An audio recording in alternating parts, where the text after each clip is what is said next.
Palm Beach, which again is the #1 rated course in the state of Florida.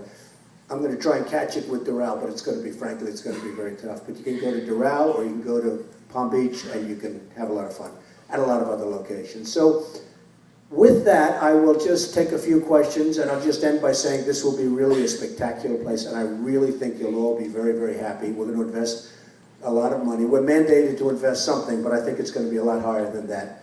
And we're going to make this place the talk of the town and beyond that. Okay? Thank you. Thank you. Thank you very much.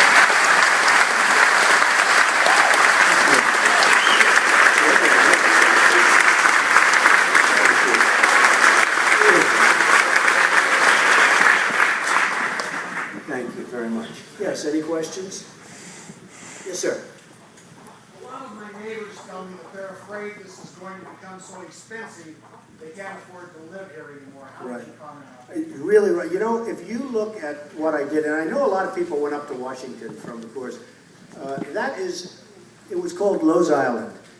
It was an incredible location, an incredible piece of land, 3 miles on the Potomac River that you, by the way, couldn't see. Of course, I got in a little heat because I took down a lot of trees. You know, 4 days on the Washington Post cover, took down a lot of trees. A lot of trees. I mean, and of course, I didn't even know it was on the Potomac. You couldn't see the Potomac. You could when I finished. And then I hired Tom Fazio, and we redid it, and it's just been an amazing thing. And people were worried because they said, man, all the money he's spending, they're going to really raise, and they can't believe what I did. It's very modest, and we're looking to do that here too. We understand. I mean, I have a course in Palm Beach. Honestly, they don't care what they pay. You know, these people in Palm Beach, they drive up in a $650,000 Rolls Royce, and honestly, if you ask them how much you pay, they don't even know. And that's a different world, and it's a different place. This is some place we really want to keep this friendly and popular. And I'll be stopping here a lot to play golf. I love to play golf, and especially I want to play your club championship. but I'll be stopping here to play golf, and you will really, I think, fall in love with Eric, my son, and my staff, and I think you're really going to end up liking us. So we're going to try and keep that as reasonable as we can. We're not looking for the big increase, and I don't think we need it. We're going to really keep it nice and modest. In addition to that, the board has restricted us for a number of years from, I think, more than a 5% increase. So we're very restricted for, you know, period of time. But we're going to keep it, beyond that, we're going to keep it, I think, so that everybody is going to be happy. It's important to us. Okay? Yes. Yes, ma'am. The hat is great. On you especially, it looks great. Better than him, right? My name is Janet Forte. My question is, can you elaborate a little bit on what kind of programs we can expect for our children in the activity centers? Okay, we're going to have a big, big increase in activities for the children because I hear it hasn't been great, and I hear the tennis really needs some help, like a lot of help. I do hear your golf pro has been wonderful. I'm hearing great things, and you're...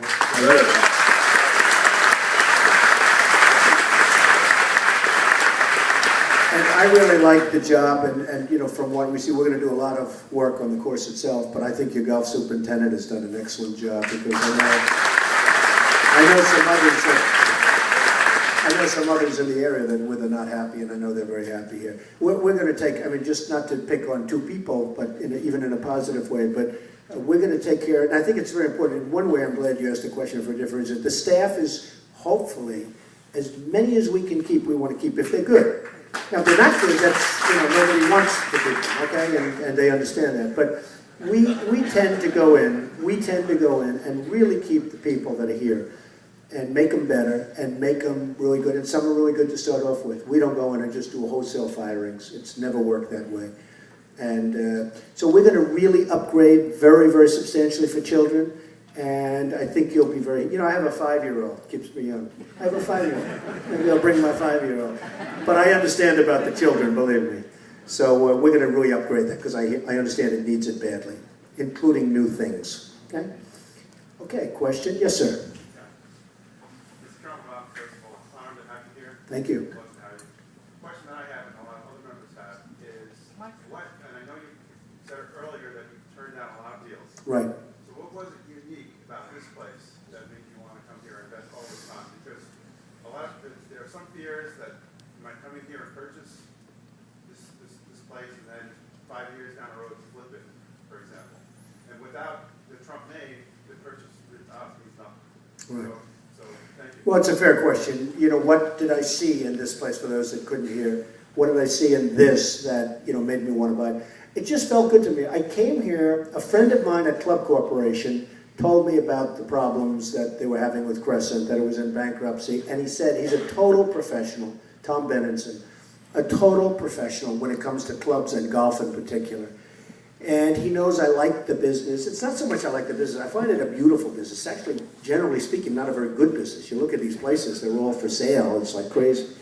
But I like it, and I've done well with it. And I've done well because of we put a lot of money back in, and the quality has made our clubs sold out, and other clubs down the road don't do well. We have better clubs, we have better locations, we have a lot of water frontage. You know, I have the Pacific Ocean in Los Angeles. I have 600 acres on the Pacific Ocean.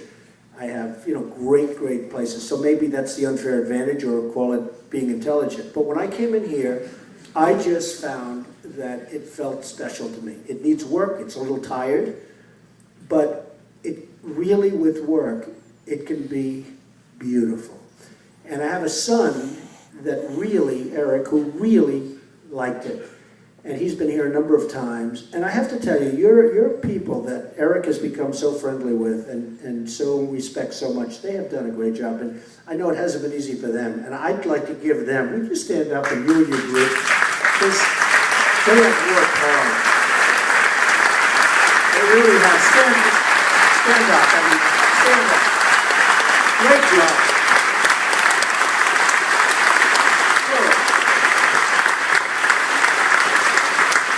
You know, they really have. I mean, people coming to the office and people coming and checking clubs and everything else. But I think it's great. And I appreciate it, by the way, very much. And we really do appreciate it from everybody.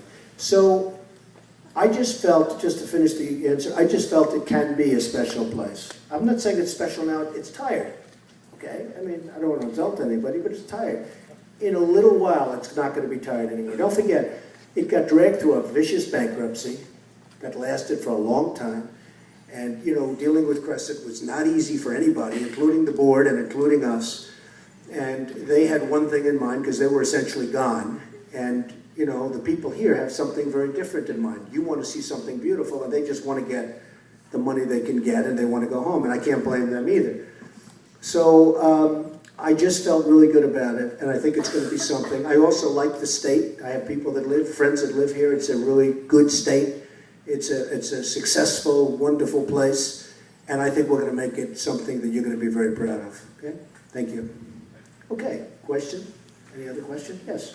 Yes, my name is Ron. Hi, Ron.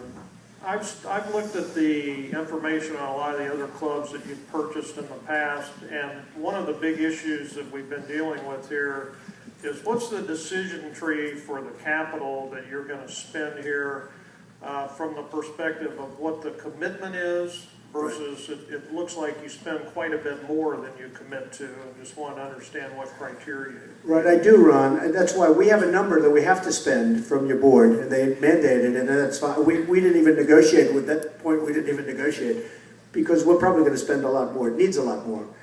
And I would say this, I do things out of enjoyment. You know, fortunately, I've made a lot of money, and I'm in a position where I just do things that I want to do, and which is a good feeling, frankly. But I do things that I want to do, and I believe we will spend, and I appreciate you saying, because it's true, other clubs, every other club I bought, I started building them. I built the one in Palm Beach, I built the one in Westchester, and the world was different. And I would sell memberships for tremendous amounts of money. In Palm Beach, like $400,000 to join, $450 even. And, you know, you don't have to sell too many of them to pay the club, okay? But then the world became different, and I wasn't going to build a lot of clubs. But I had two really successful ones, one in Palm Beach, one in Westchester. Then I was able to get through a foreclosure, this incredible piece of land in Los Angeles. And then the world sort of changed a lot, where people were building clubs and it was bad timing. My timing was good for those first clubs. And I didn't build, I basically bought.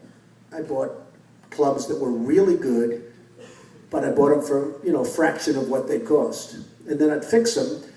I put the name on them, usually Trump National or Trump International. The only one I decided to build is in Scotland, which is getting the best reviews of anything I think I've ever done.